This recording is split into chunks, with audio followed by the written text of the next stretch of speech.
Topic on the campaign trail in Scotland today.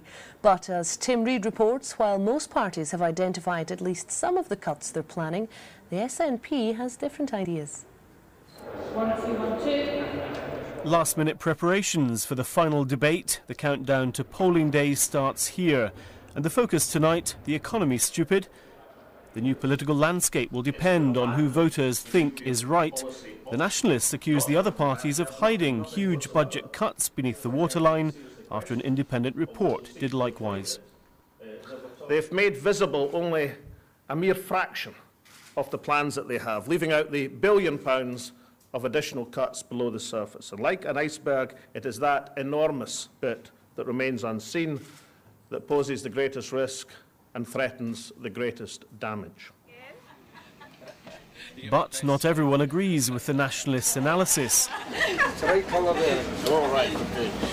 The Lib Dems believe their leader Nick Clegg can teach his rivals a thing or two about the economy, just as this former leader believes he licked his opponents in the previous 2 TV debates.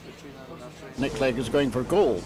Obviously it's a very outside chance that we would be the lead party, but certainly it's for sure that we're going to be very much in there with a large number of MPs and very probably part of the next government. So what horrors lie ahead for public services and the economy? The Conservatives admit cuts will be necessary to deal with the budget deficit. Alex Salmond is living in Scotland land. He seems to think that we can stop the world and Scotland can get off. Everybody has to play a part in tackling Labour's debt crisis. We're serious about that. We're serious about this election. His comments demonstrate he's not serious about that, and he's not serious about this election campaign. The economy has been in this man's hands, and he knows big cuts are looming. According to size. But Labour says its plans to chop the deficit in half will win over voters. The big issue in the next week, it's the economy. That's what will govern the future of our country, and I think everybody in this country know that, and they'll think long and hard about putting that at risk when they make their choice, when they go into the polling stations next week. Many voters, though, could decide tonight who they think is telling the truth. Tim Reid, reporting Scotland. So the SNP is taking a very different tack, not talking about cuts, but about growth. Here's our economy editor, Douglas Fraser. A week to go, it's very late in this election campaign for Alex Salmond to be setting out his economic strategy, particularly one this bold. No talk of spending cuts here. He thinks Scotland can grow its way out of trouble.